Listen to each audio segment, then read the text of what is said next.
Tinuyog at pinagpapalo ng baseball bat ang isang lalaking naki-birthday sa Caloocan. Ang biktima, sinet up umano ng boyfriend ng babaeng nakilala niya sa birthday. Nasa frontline ng balitang yan, si Gary De Leon. Sa kuwang ito ng CCTV, kitang dumaan ng isang motorsiklo sa Barangay 21 Caloocan noong August 7. Maya-maya, hinabol siya ng dalawang lalaki. Ang isa sa mga ito may bitbit pang baseball bat. Nang maabutan, pinalo ng baseball bat ang rider at pinagsusuntok. Kahit natumba na, patuloy pa siyang sinuntok ng dalawang lalaki. Nakatakbo ang rider at nakahingi ng saklolo sa mga residente sa lugar. Tumakas naman ang dalawang lalaki ng bugbog sa kanya. Sugat sa ulo, mga pasa sa katawan at bali sa kamay ang inabot ng rider na si Alan Celis. Hinatak po ako sa likod tapos pinagpapalo po ako sa ulo ng baseball bat. Di na po ako nakalaban nun, sir. Nasa lago na yung ulo ko kasi ulo ko tinitira nila. Parang na po ako, papapatayin na ata ako.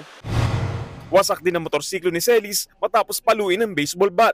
Kwento niya, inaya siya ng kanyang kasama sa trabaho sa birthday celebration ng nanay nito sa C3, kaya siya dumayo sa lugar. Habang nasa birthday, naging palagay raw ang loob niya sa bisitang babae. Bigla raw itong nag-chat at nagsabing gusto niyang makipagkita ulit kay Celis at makipagkwentuhan. Bigla po nag-chat yung babae na bumalik daw po ako. Hindi ko na po alam na boyfriend niya po na pala yun. Parang doon ko po parang may nag-aantay na sa akin doon na Sinetas pa? Opo, set up. Agad dumingi ng tulong sa Barangay 21 si Celis pero hindi raw siya tinulungan dahil residente ng ibang barangay ang nambugbog sa kanya. Inirefer naman ng Barangay 21 ang reklamo ni Celis sa Barangay 19 kung saan nakatira ang mga sospek. Tutulungan din daw nila si Celis sa pagsasampa ng kaso. Nagbabalita mula sa frontline, Gary De Leon, News 5.